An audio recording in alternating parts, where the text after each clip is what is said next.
En una cena de despedida antes del viaje de mis sueños a Hawái, mi yerno Garrett y mi hija Bethany sonrieron con sorna, ya planeando quedarse con mi casa.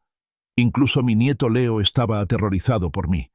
Solo sonreí, haciéndoles creer que era demasiado mayor para entender. No tenían ni idea de lo que se avecinaba. Esta es mi historia. Por favor, dale a me gusta, comparte y cuéntame desde dónde la escuchas. El aroma de mi lasaña favorita, burbujeando al salir del horno, solía traer una calidez reconfortante a mi hogar.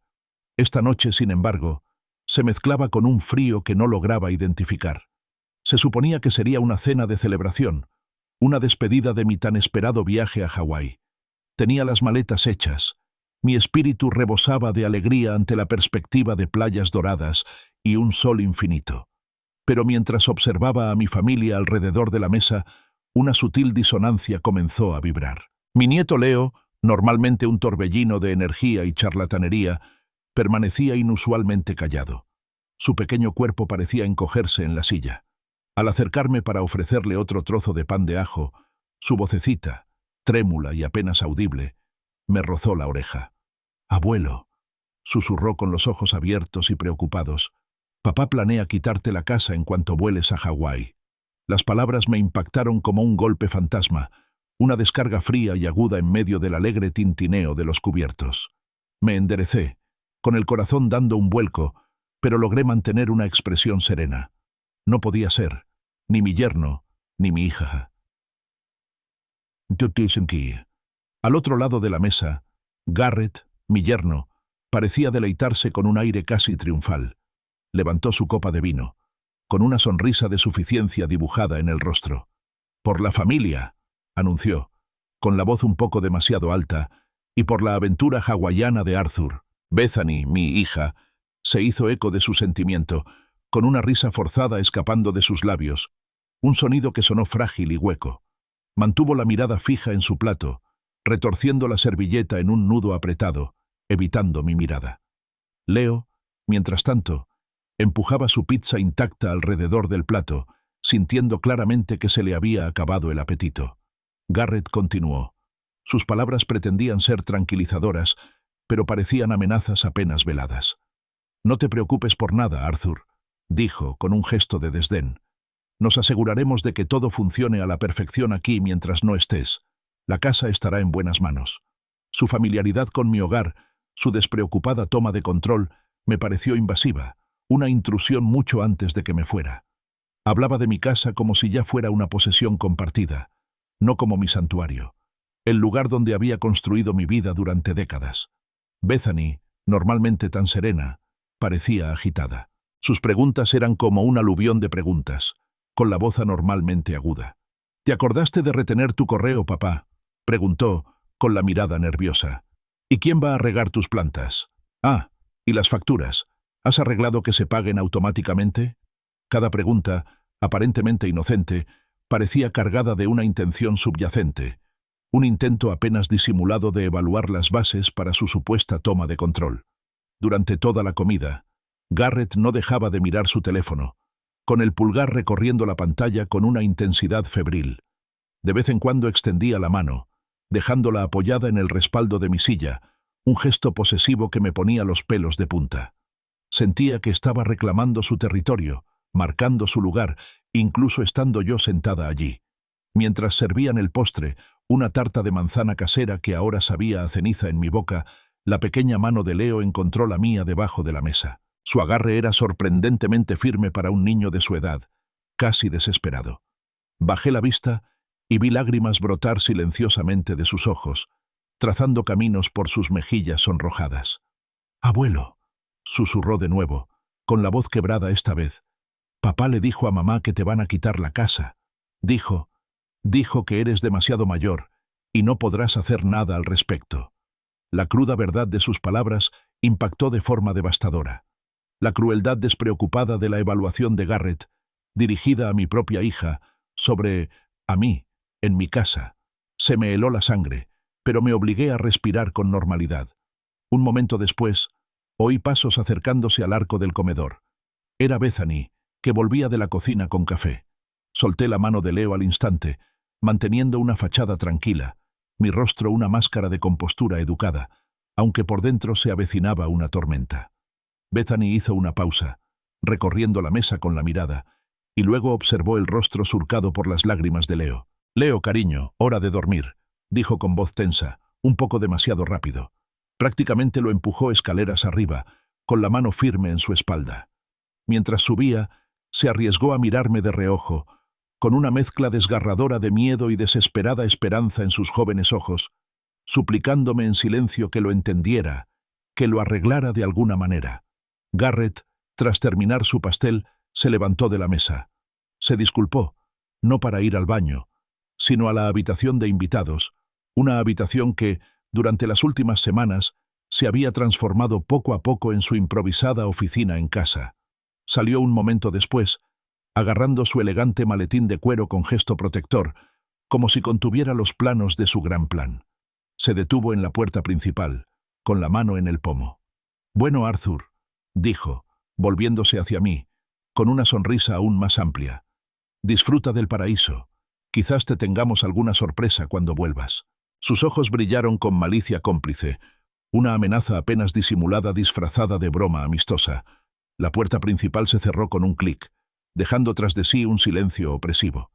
Permanecí sentada a la mesa del comedor, con el pastel a medio comer delante y las copas de vino vacías reluciendo bajo la lámpara de araña. El silencio contrastaba marcadamente con sus risas triunfantes, que ahora resonaban débilmente desde el piso de arriba, donde Bethany probablemente estaba arropando a Leo. Mi propia casa, el santuario donde había alimentado sueños, celebrado hitos y lamentado pérdidas, ahora parecía un campo de batalla. Su plan, urdido y discutido entre estas mismas paredes, bajo mi mismo techo, era una traición que dolía más que cualquier herida. Pero al disiparse el impacto inicial, una fría determinación empezó a asentarse en mi corazón. Garrett estaba equivocado.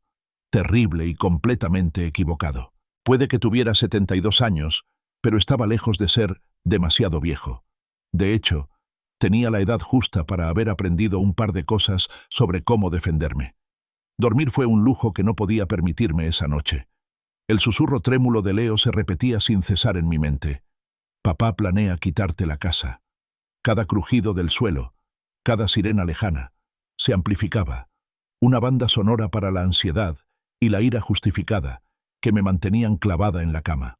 Repasé la escena de la cena, analizando cada mirada, cada palabra, cada risa forzada.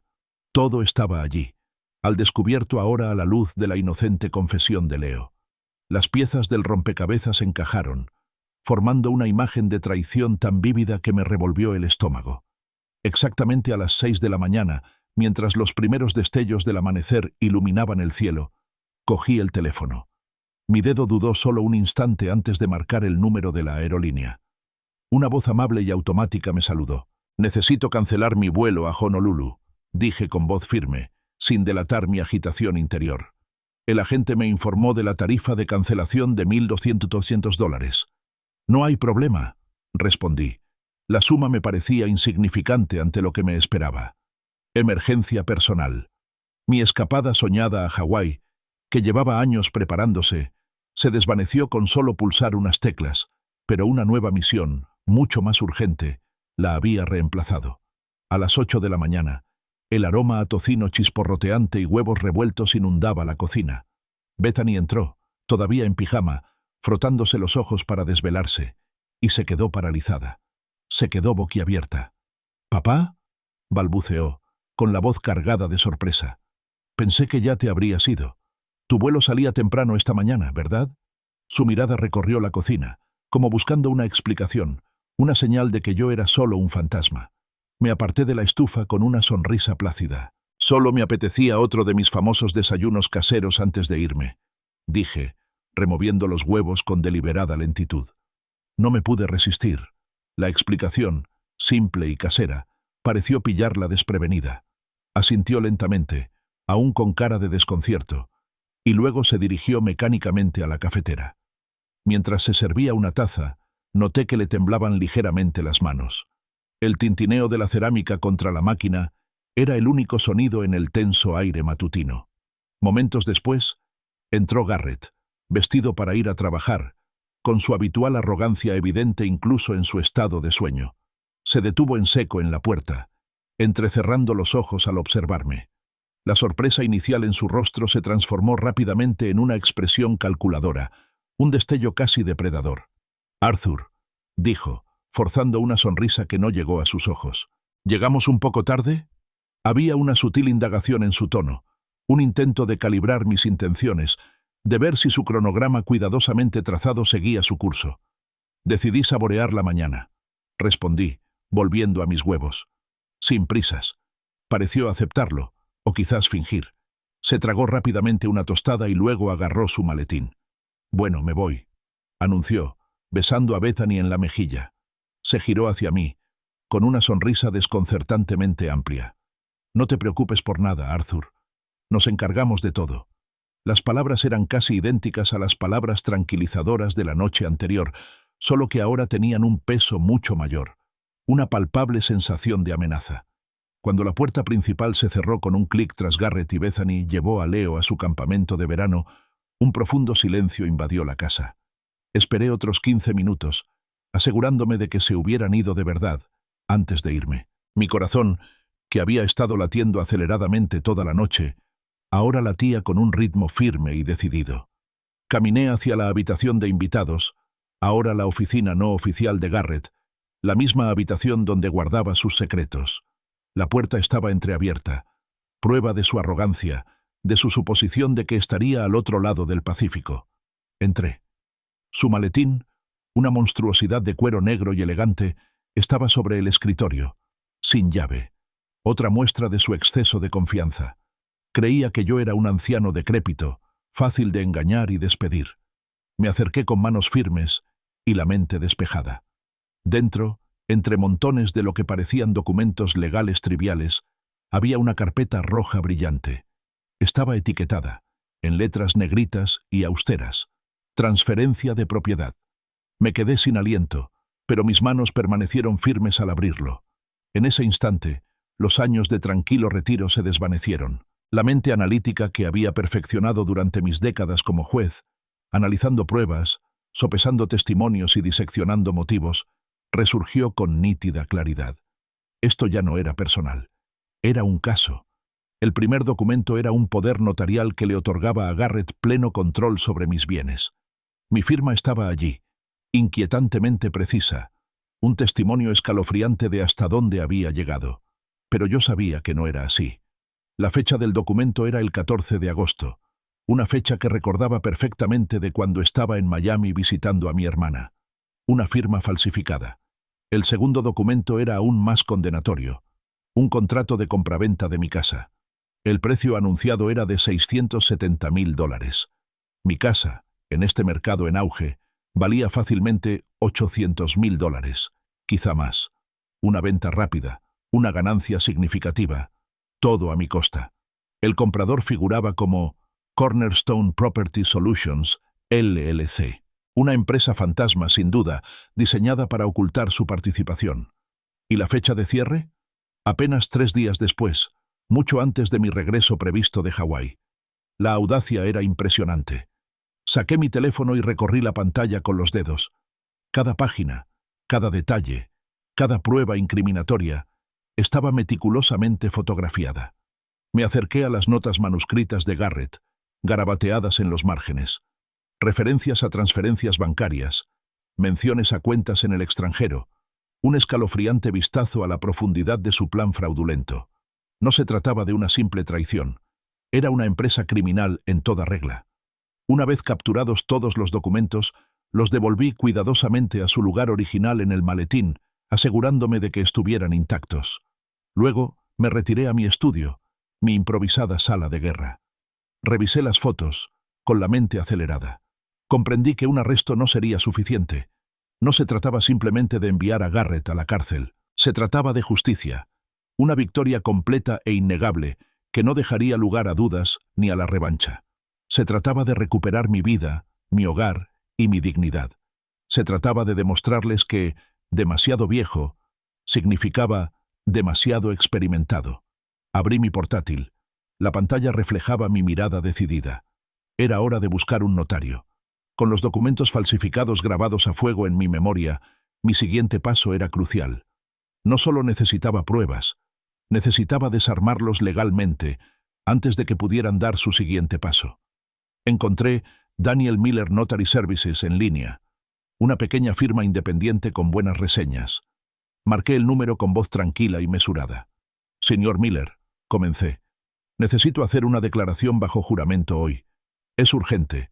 Alguien está intentando falsificar mi firma en documentos legales y necesito declarar oficialmente que no existe tal poder notarial, ni he otorgado ninguno jamás». El silencio al otro lado de la línea era revelador. No era una solicitud rutinaria, y la gravedad de la situación se transmitió al instante.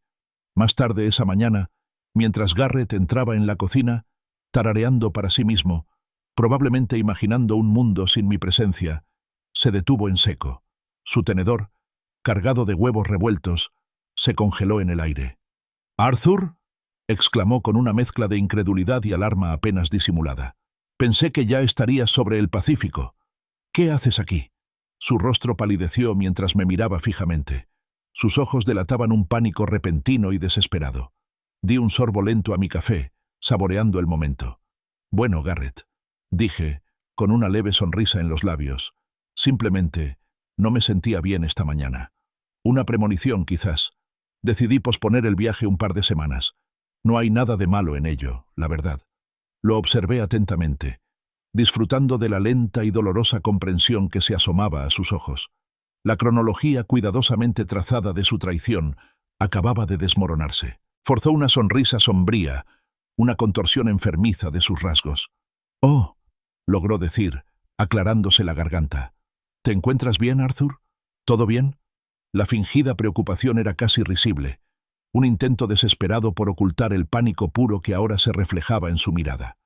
En ese momento, Bethany entró en la cocina, retorciendo nerviosamente un paño de cocina en sus manos. Sintió la densa tensión en el ambiente de inmediato.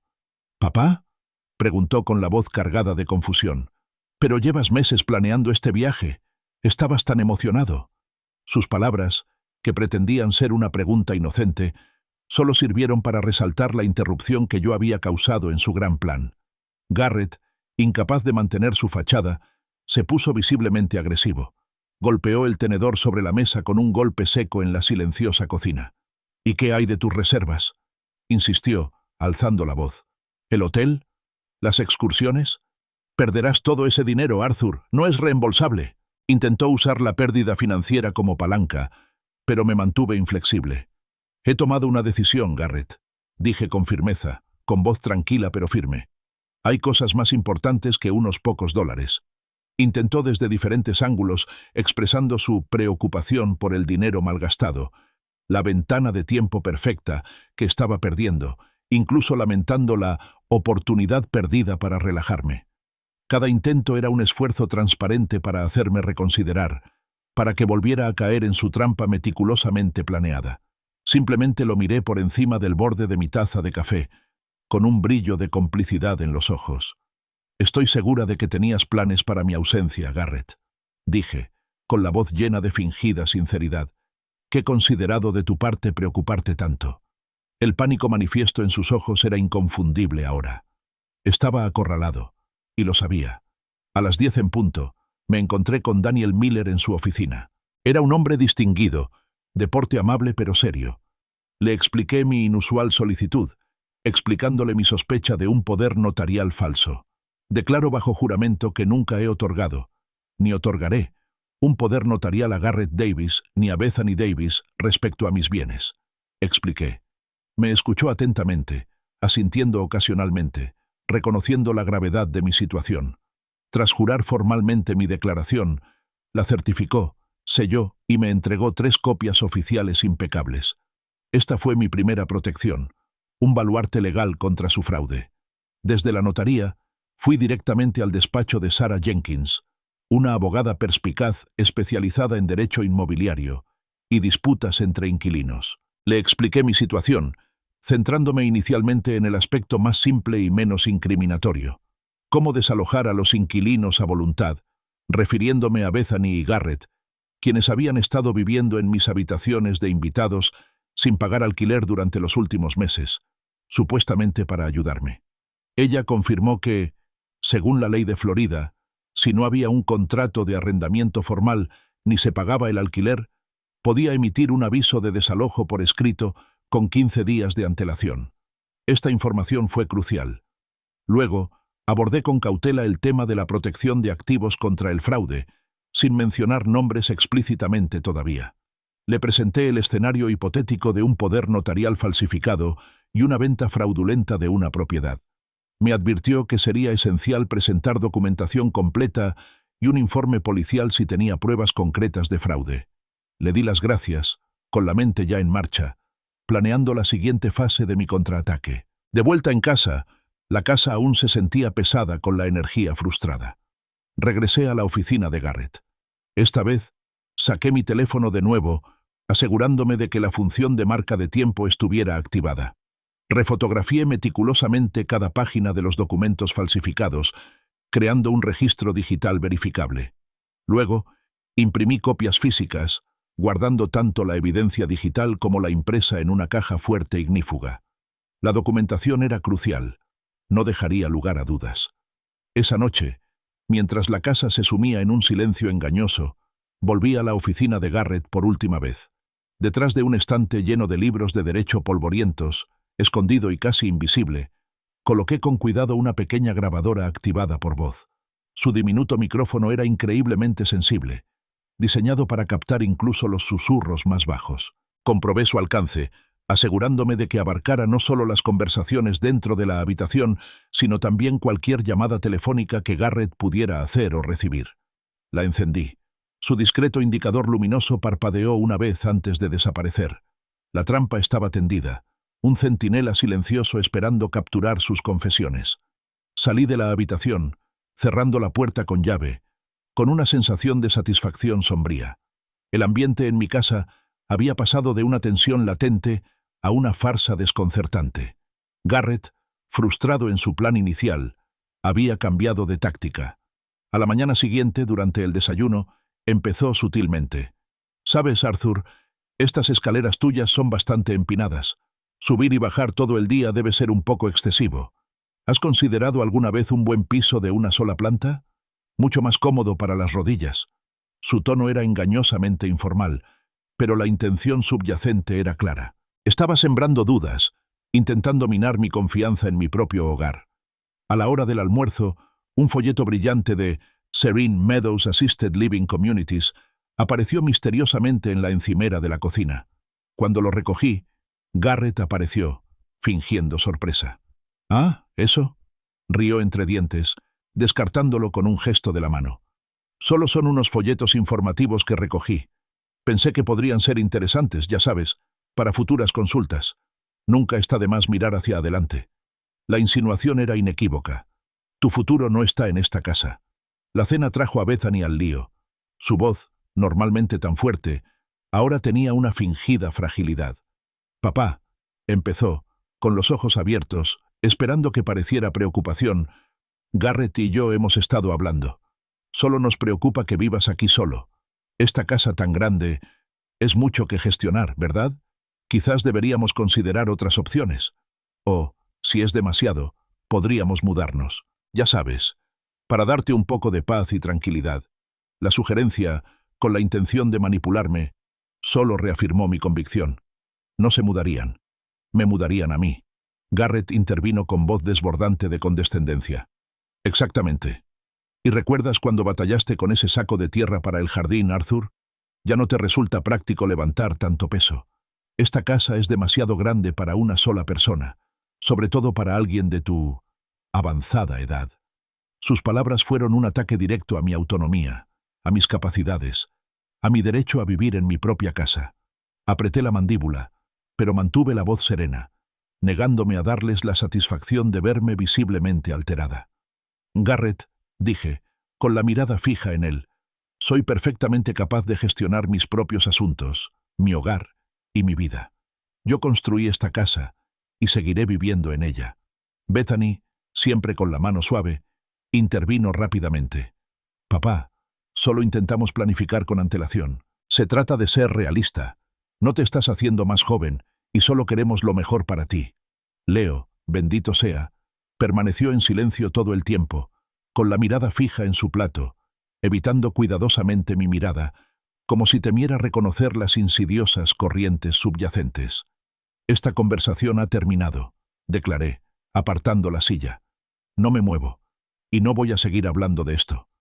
Al salir del comedor, escuché un breve intercambio tácito entre Garrett y Bethany. Una mirada, un leve asentimiento, una conspiración silenciosa entre ellos. Más tarde esa noche, mucho después de que la casa se hubiera quedado en silencio, oí tenues ruidos que provenían de la sala. El rítmico clic del teclado de una laptop, susurros apagados. Asomándome discretamente por la esquina, los vi apiñados. El dedo de Garrett trazando algo en la pantalla. Era otra propiedad en venta. Esta vez para comunidades para adultos activos mayores de 55 años. Su incesante búsqueda de mi desalojo fue escalofriante. A medianoche, con la casa sumida en la oscuridad y el silencio, recuperé con cuidado la grabadora de voz de su escondite tras los libros de derecho en la oficina de Garrett. Mi corazón latía con fuerza, con una mezcla de temor y anticipación. La conecté a mi ordenador, me puse los auriculares y pulsé el botón de reproducción. El archivo de audio de 30 minutos comenzó, y la voz de Garrett, clara y frenética, llenó mis oídos. Todo se ha derrumbado, siseó, con el estrés evidente en cada sílaba. El poder notarial tiene una fecha incorrecta, él lo sabe. Pospuso todo el viaje, se nos acaba el tiempo. El segundo pago de la hipoteca vence en 10 días. Bethany, 10 días. Se me heló la sangre. ¿Una segunda hipoteca? No tenía una segunda hipoteca sobre mi casa. Esta era su deuda, garantizada con mi propiedad. La gravedad de la situación se hizo terriblemente clara. Entonces, una voz que reconocí como la de Bethany, silenciosa e incrédula, respondió. ¿85.000? ¿Qué opción tengo? La respuesta desesperada de Garrett estaba cargada de pánico. O seguimos adelante o lo pierdo todo. Mi negocio, nuestros ahorros. ¡Todo! El aire en la habitación se volvió pesado, sofocante. Entonces llegaron las palabras escalofriantes, la revelación de su aterrador plan B. Bueno, tenemos que cambiar de rumbo, dijo Garrett, bajando la voz a un tono bajo y conspirativo. El tema de la incompetencia. Conseguimos que lo declaren incompetente. Solicitamos la tutela. Empezamos a documentarlo todo. Su olvido, su confusión, su lentitud. Armamos un caso. Luego, con calma, describió el alcance de su monstruoso plan. Una vez que tengamos la tutela, es sencillo. Lo ingresamos en una buena residencia de ancianos, una buena, por supuesto, y, con un poder notarial, vendemos la casa. Usamos lo recaudado para saldar mis deudas y asegurar nuestro futuro. Todos ganamos. Se me cortó la respiración. No se trataba solo de robarme la casa para obtener ganancias rápidas. Se trataba de borrarme, declararme incompetente, despojarme de mi autonomía, internarme y luego vender mi casa para cubrir una hipoteca enorme, no revelada, de $85.000. La magnitud de su avaricia, su disposición a destruirme la vida para su propio beneficio, me dejó atónito. Iban a hacerme desaparecer. Guardé la grabación. Me temblaban las manos, no de miedo, sino de una rabia fría y contenida. La mañana no podía llegar lo suficientemente rápido. Sabía exactamente a quién llamaría primero, a Sarah Jenkins. Si esta historia te parece tan impactante como a mí al vivirla, dale a me gusta, compártela con un amigo y no olvides suscribirte para no perderte lo que sucede después. A la mañana siguiente de escuchar la monstruosa confesión de Garrett en la grabación, me desperté con un renovado propósito. El fraude casual que sospechaba se había convertido en una trama criminal a gran escala, con planes para una segunda hipoteca, internamiento y una venta abusiva de mi casa. No se trataba solo de recuperar mi casa, se trataba de detener a un hombre dispuesto a borrar mi existencia para cubrir sus deudas. El desalojo, aunque legalmente viable, parecía demasiado simple, demasiado limpio. No, la desesperación de Garrett, revelada en su voz frenética en la grabación, era una debilidad que podía explotar. Decidí usar su insaciable codicia en su contra, para conducirlo aún más hacia una trampa que él mismo había creado. Exactamente a las 9:30 am. Ejecuté el primer paso de mi nuevo plan. Recuperé mi último extracto bancario, que claramente mostraba un saldo saludable de $450,000, y lo dejé con indiferencia sobre la mesa de centro de la sala. Luego, me retiré a la puerta de mi estudio, fingiendo estar absorto en un periódico, pero plenamente consciente de los movimientos de Garrett. En cuestión de minutos, entró tranquilamente en la sala, dirigiéndose a su sitio habitual en el sofá. Sus ojos, naturalmente atraídos por el prominente extracto, se abrieron imperceptiblemente. Hizo una pausa, con la mirada fija en la imponente figura, y luego, con una velocidad y un sigilo casi cómicos, sacó su teléfono y discretamente tomó una foto rápida. Satisfecho, desdoblé aún más el periódico y entré en la sala, fingiendo una leve sorpresa. «¡Ay, Dios mío!», reflexioné en voz alta. «Debo haber dejado esto fuera. Lo siento, Garrett. Solo son unos papeles viejos». Dio un pequeño respingo, sobresaltado, pero se recuperó enseguida. Su actitud había cambiado drásticamente. Estaba visiblemente más ligero. Casi vibraba con una amabilidad inusual. Su anterior agresividad había desaparecido, reemplazada por un encanto untuoso. «No te preocupes, Arthur», tronó, con una amplia sonrisa, casi teatral, extendiéndose por su rostro. «Supongo que solo me pongo al día con tus lecturas. Oye, sobre lo de ayer, quizás me excedí un poco. Solo estaba preocupado, ¿sabes? Pero al verte, se nota que lo llevas todo bien. Estamos bien, ¿verdad? ¿Todo bien?», prácticamente ronroneaba, como un tiburón oliendo sangre en el agua. Esa tarde inicié la siguiente fase. Encontré a Garrett navegando por su iPad, fingiendo trabajar. «¿Sabes, Garrett?», comencé pensativo. «Con la inflación como está, mis ahorros no están creciendo como deberían. He estado considerando explorar algunas opciones de inversión, quizás incluso en bienes raíces. Parece que el mercado tiene oportunidades interesantes». Garrett casi dejó caer su iPad. Levantó la cabeza de golpe, con los ojos brillantes. «Absolutamente. ¡Qué momento tan oportuno, Arthur! ¡Qué momento tan oportuno! Los bienes raíces son exactamente donde quieres estar ahora mismo. Como sabes, estoy muy involucrado en el sector inmobiliario. He visto oportunidades realmente increíbles últimamente, con retornos increíbles». Casi se le hacía agua a la boca, y todo su lenguaje corporal gritaba «dinero fácil». Se puso de pie rápidamente, gesticulando con furia. «Me encantaría mostrarte algunas opciones, Arthur. O sea, ¿quién mejor que yo, verdad? Alguien en quien confíes, alguien que conozca el mercado al dedillo. Trato a todos mis clientes con profesionalidad, con el máximo cuidado, por supuesto». Se estaba promocionando, sin darse cuenta de que se estaba metiendo en un lío aún mayor. Fingí incertidumbre, frunciendo ligeramente el ceño. «Suena tentador, Garrett, pero siempre me da un poco de miedo el riesgo. A mi edad, prefiero la estabilidad».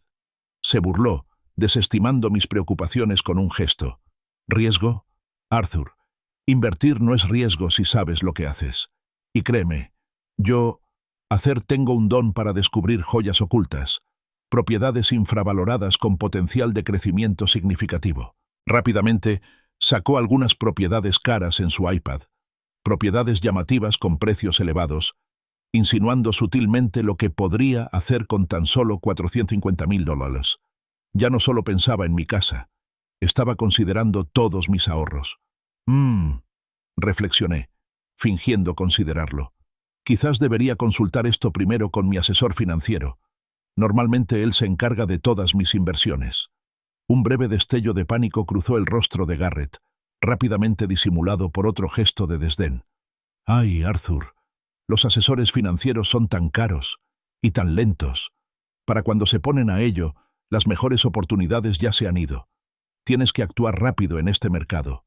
Créeme». Fingí sopesar sus palabras, dándome golpecitos en la barbilla, pensativo. Luego, con un suspiro convincente, cedí. «De acuerdo, Garrett. Solo un vistazo entonces, sin compromisos, pero echaré un vistazo». El alivio que inundó su rostro fue casi cómico, transformando su sonrisa depredadora en una de triunfo puro y puro. Había mordido el anzuelo, el sedal y el plomo. A las 3 de la tarde, fui en coche a la Fiscalía del Condado de Pinellas. Había concertado una cita con la fiscal adjunta Anya Sharma, una fiscal sensata conocida por su diligencia. Entré en su despacho con un sobre grueso en la mano. Le presenté el poder notarial falsificado, el contrato de compraventa fraudulento y la cronología detallada de las acciones de Garrett, que culminó con la escalofriante grabación de su plan B. Expliqué mi estrategia, mi deseo no de arrestos inmediatos, sino de permitir que la conspiración se desarrollara más, de atraparlos completamente enredados en su red de engaños. Quiero descubrir la conspiración completa, señora Sharma, expliqué. No solo el intento inicial de fraude. Quiero un caso completo e irrefutable que no deje lugar a dudas ni a defensas. Anya escuchó pacientemente, con una expresión cada vez más sombría. Revisó los documentos, escuchó la grabación y luego me miró con un destello de admiración en los ojos. Señor Davis, dijo, esto es extraordinario, muy meticuloso. Aceptó mis condiciones, dándome 2 semanas antes de que actuaran, pero me pidió información periódica sobre los intentos de Garrett de ayudarme a invertir. Al salir de su oficina, sentí una serena determinación. La trampa estaba tendida, el anzuelo mordido, y las autoridades estaban vigilando. Esa noche, la casa bullía con los susurros emocionados de Garrett. Lo oí pasearse por su oficina improvisada, con la voz baja y urgente en el teléfono. Sin duda estaba hablando con su cómplice, Victor Stone, o quizás incluso con su empresa fantasma, Cornerstone Property Solutions, LLC, con la cabeza llena de visiones de mi saldo bancario de $450,000. El tiburón había mordido el anzuelo y ahora rondaba, ansioso por la presa. Lo dejé ensimismado durante 3 días, dándole tiempo de sobra para urdir sus planes, para creer que tenía el control. Durante este tiempo, mostró un entusiasmo incansable por los bienes raíces, mostrándome constantemente anuncios en su iPad y haciendo un sinfín de llamadas telefónicas, terminando cada conversación con una sonrisa triunfal en mi dirección. Al tercer día, después de un desayuno especialmente copioso, lo miré y le dije, «Muy bien, Garrett, he tenido tiempo de pensar. Vamos a ver algunas de esas propiedades que tanto te entusiasman». Su rostro se iluminó, con un brillo depredador en la mirada. Aceptó enseguida, agarrando las llaves con una ansiedad que rozaba la desesperación. Nuestra primera parada fue una ejecución hipotecaria en un buen barrio. Al acercarnos, enseguida me fijé en el aviso amarillo de ejecución hipotecaria, aún bien visible en la puerta principal, descolorido por el sol. «Garrett», pregunté con voz suave, «parece que esta propiedad aún está en posesión de un juez. ¿Estás seguro de que está a la venta? Tengo entendido que los procedimientos del condado suelen impedir una transferencia rápida en estos casos». Tartamudeó. Su contacto supuestamente podía evitar tales inconvenientes, pero yo sabía que no era así. Las complejidades legales del derecho de propiedad no eran tan fáciles de sortear. La segunda casa era una venta de bienes raíces, ubicada en una zona más suburbana. Mientras Garrett parloteaba sobre su potencial, saqué discretamente mi teléfono y revisé los registros públicos de la propiedad. Una búsqueda rápida reveló que el proceso sucesorio del propietario fallecido aún estaba incompleto, lo que significa que el título legal aún no se podía transferir. «Garrett», señalé, mostrándole mi teléfono, «parece que el proceso sucesorio no está finalizado. No podemos transferir legalmente el título hasta que se resuelva. Eso podría llevar meses, si no años». Apretó la mandíbula, y su encanto casual se desvaneció por un momento. «Estás siendo muy técnico con esto, Arthur», murmuró con un dejo de fastidio en la voz. Lo miré fijamente. «Tengo cuidado con $400,000, Garrett. Es muy inteligente. ¿No te parece?» Mi tono era firme, y no tuvo más remedio que asentir, aunque tenía los nudillos blancos al agarrar el volante. Finalmente, llegamos a la tercera casa, ubicada en una calle tranquila de St. Pete Beach. Estaba listada en $380,000. «Esta es, Arthur», declaró Garrett, con la voz llena de falsa confianza. «Esta es la indicada. Ubicación perfecta, excelente inversión, fantástica rentabilidad». Mientras caminaba por la casa, noté los accesorios anticuados, las tenues manchas de agua en el techo del dormitorio principal y la alfombra desgastada por todas partes. Era habitable, pero estaba lejos de ser la joya que Garrett intentaba retratar. «¿Y quién es el vendedor?», pregunté con indiferencia mientras estábamos en la sala. Solo quiero saber con quién estoy tratando. Garrett dudó una fracción de segundo y luego, forzando una sonrisa, respondió: «Ah, un vendedor particular. Un buen tipo. Se llama Victor Stone». Tal como sospechaba. El cómplice de Garrett. Mis cálculos mentales fueron rápidos.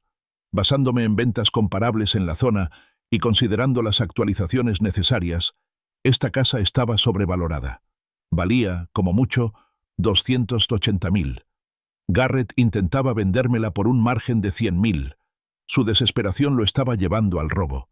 Me volví hacia Garrett con una expresión pensativa. «¿Sabes, Garrett?», le dije. «Creo que podría interesarme. Tiene potencial». Sus ojos se iluminaron y recuperó su sonrisa triunfal. «Pero», continué, levantando un dedo, «tengo algunas condiciones. Todo pasa por mi notario, Daniel Miller, y mi abogada, Sarah Jenkins, sin excepciones.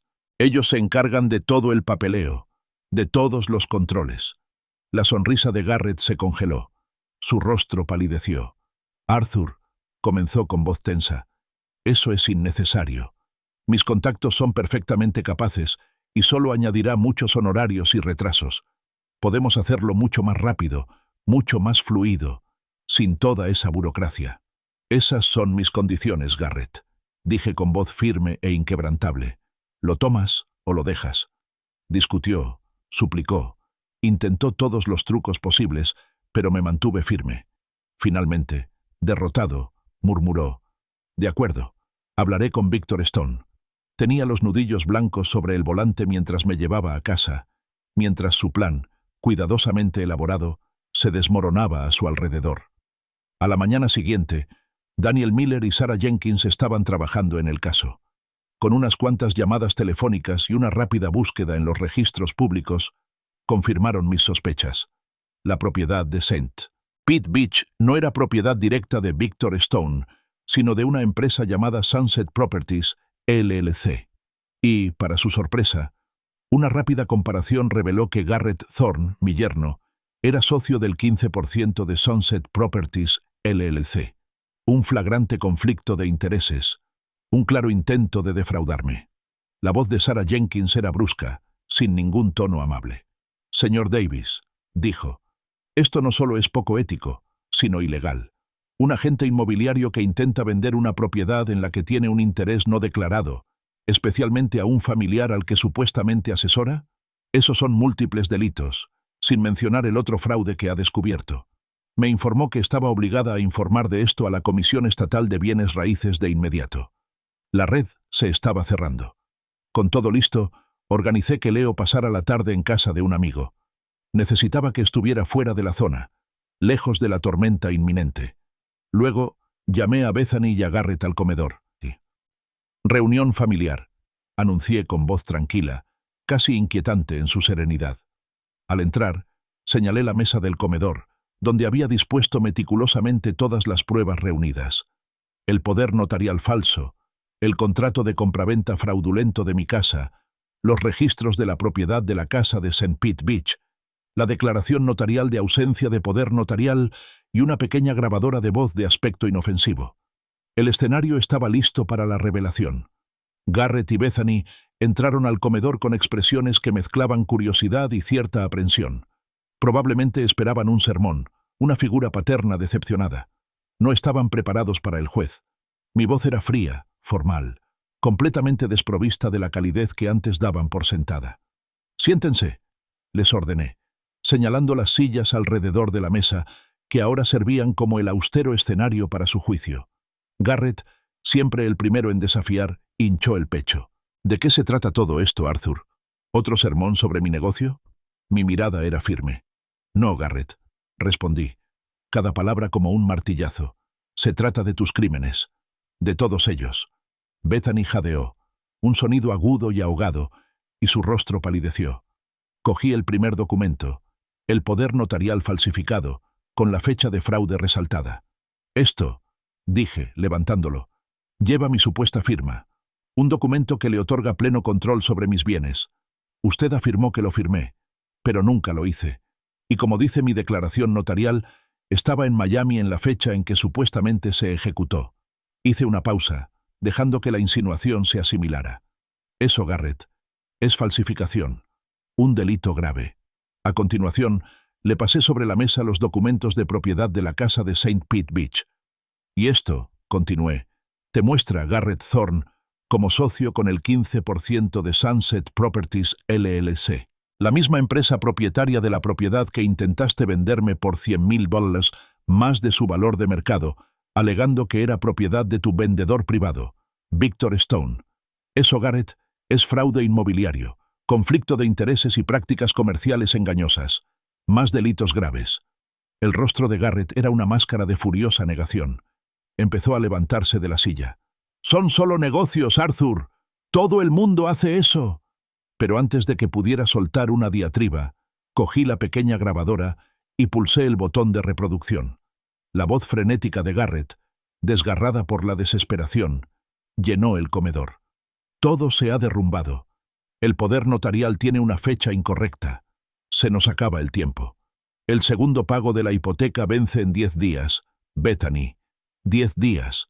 Y entonces, las palabras más contundentes de todas. Que lo declaren incompetente. Que lo pongan en custodia. Que lo denuncien por una residencia de ancianos. Tengo una deuda de $85,000. Bethany soltó un sollozo ahogado, con lágrimas corriendo por su rostro mientras escuchaba las despiadadas conspiraciones de su esposo, dejando al descubierto su propia complicidad. El silencio que siguió a la grabación fue ensordecedor, roto solo por su respiración entrecortada. Luego les presenté copias de los dictámenes legales de Sarah Jenkins, confirmando que las pruebas que había recopilado apuntaban a múltiples delitos graves, tanto por fraude como por intento de maltrato a personas mayores, sin mencionar las violaciones de derechos inmobiliarios. Las autoridades lo saben, dije con voz firme. Tienen copias de todo. Miré el rostro furioso y atronador de Garrett y luego el desolado y surcado por las lágrimas de Bethany. Tienen 2 opciones, dije, describiendo sus sombrías opciones. Primera opción, voy a la policía. Presento cargos penales por todo esto, por los 2. Se enfrentan a la cárcel, multas y la ruina profesional. Los vi retroceder. Segunda opción. Desocupen mi casa en 15 días. Firmando este documento, deslicé sobre la mesa una exención de responsabilidad preparada. Una exención total y completa de cualquier reclamación contra mí, mi propiedad o mis bienes. No hay cargos penales por mi parte, aunque el Estado aún podría perseguir el fraude inmobiliario. Garrett explotó.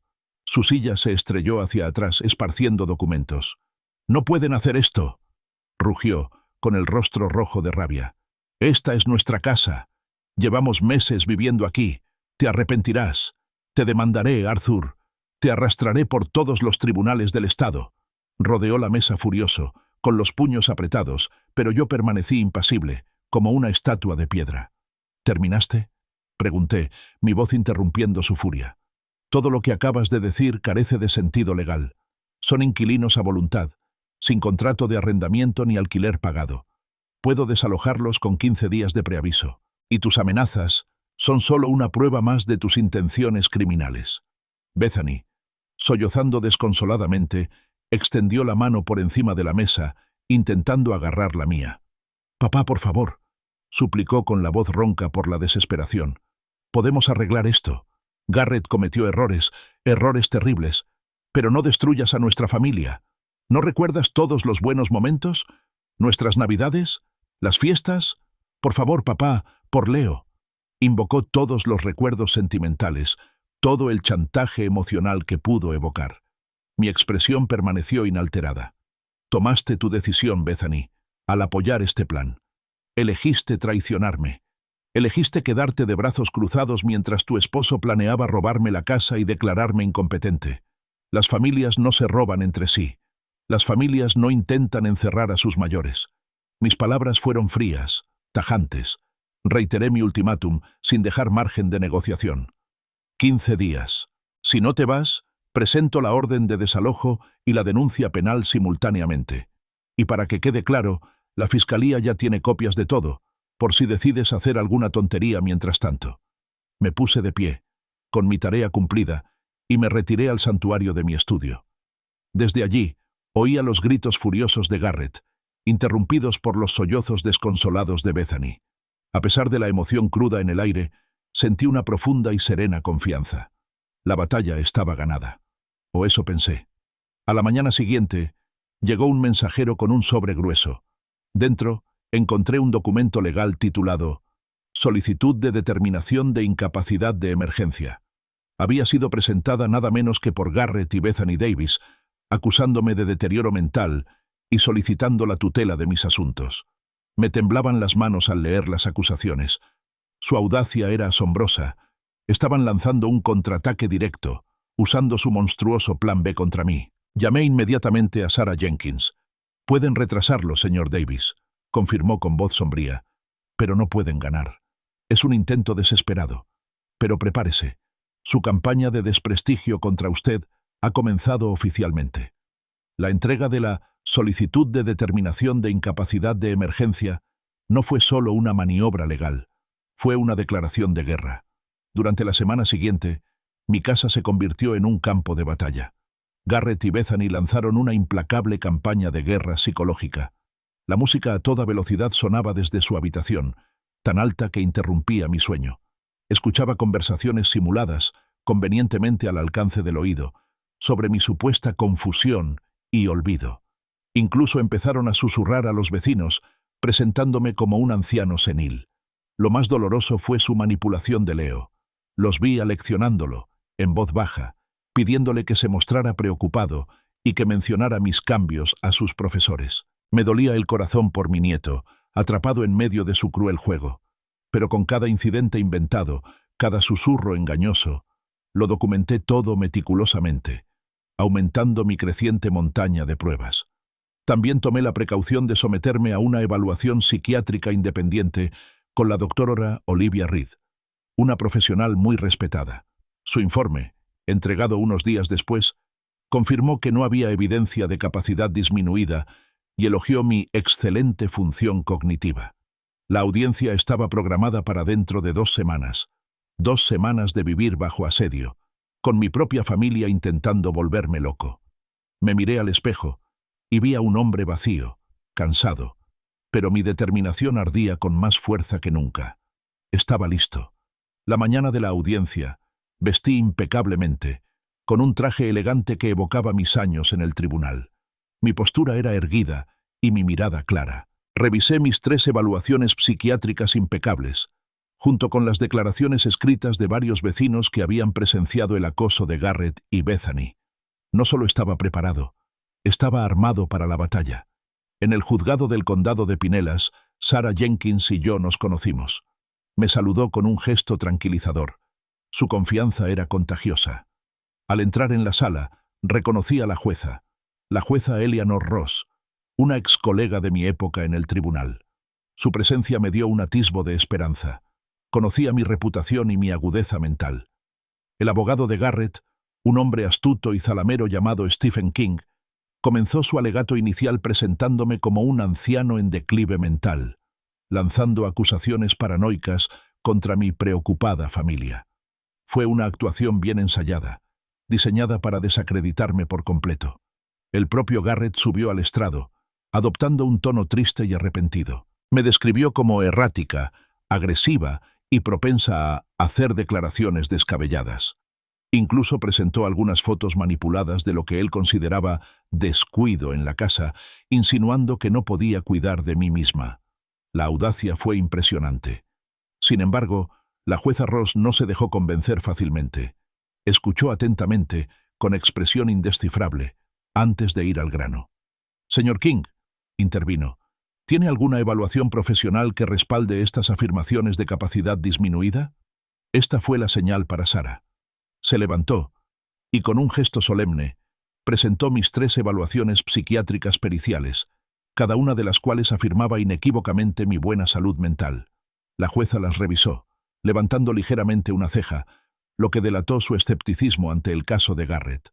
Entonces, me tocó el turno. Subí al estrado, mirando directamente a Garrett. «Su señoría», comencé con voz clara y autoritaria. El señor King calificó mis acusaciones de paranoicas. «Permítame explicar estas supuestas acusaciones de paranoia. Presenté sistemáticamente el poder notarial falsificado, el contrato de compraventa fraudulento de mi casa y las pruebas irrefutables del fraude inmobiliario de St. Pete Beach, detallando el intento de Garrett de venderme una propiedad sobrevalorada de la que era parcialmente propietario. Acusé a mi yerno de falsificar un poder notarial. Dije, esta es la razón. El rostro del juez se endurecía con cada prueba. Entonces, reproduje la grabación. La voz de Garrett, frenética y fría, inundó la sala, tramando mi incompetencia, planeando internarme en una residencia de ancianos y confesando su deuda de $85,000. La tensión se apoderó del ambiente. Al concluir la grabación, la fiscal adjunta Anya Sharma, presente, se levantó y confirmó que la Fiscalía Estatal tenía una investigación abierta contra Garrett Thorne por fraude y maltrato a personas mayores. Pero no había terminado. Miré a Bethany, sentada en la galería, pálida. «Señoría», continué, «hay otra información financiera que podría arrojar luz sobre las motivaciones del señor Thorne. Garrett Thorne retiró recientemente la totalidad de la herencia de $180,000 que Bethany heredó de su abuela, apostándola, dejándola sin nada».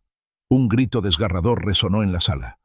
Bethany, completamente sorprendida, se puso de pie, con el rostro destrozado por la conmoción y la traición. «¡Lo hizo!». «¿Qué?», gritó, dejándose caer en su asiento, histérica. La jueza Ross declaró un receso inmediato. Al reanudarse la sesión, un silencio atónito llenó la sala. Bethany ya no estaba en la tribuna. La jueza Ross, con voz severa, pronunció su veredicto.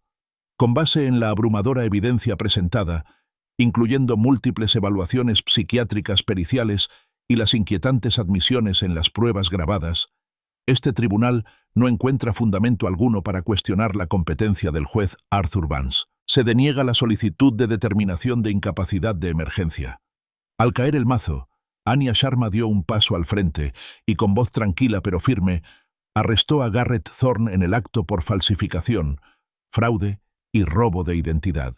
Lo esposaron y se lo llevaron, con el rostro desencajado en una mezcla de incredulidad y rabia impotente.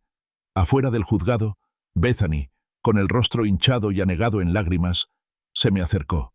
«Papá», susurró, con voz apenas audible, «lo siento mucho. No sabía nada de la falsificación, la segunda hipoteca, la herencia. Elegí mal. Lo elegí a él antes que a ti, por encima de todo». Sus palabras, aunque tardías, transmitían un dolor crudo y genuino. Simplemente asentí, incapaz de ofrecerle consuelo inmediato. Las heridas estaban demasiado frescas, la traición demasiado profunda. 3 semanas después, el silencio en mi casa ya no era opresivo, era pacífico. Leo se había mudado oficialmente a mi casa. Su risa, antes silenciada por las sombras de los planes de sus padres, ahora llenaba las habitaciones de alegría. Bethany venía de visita, pero siempre bajo supervisión, consecuencia de sus decisiones. Y en cuanto a Hawái, volví a reservar el viaje, esta vez para 2. Mientras conducíamos hacia el aeropuerto, con la pequeña mano de Leo en la mía, lo miré con el corazón lleno.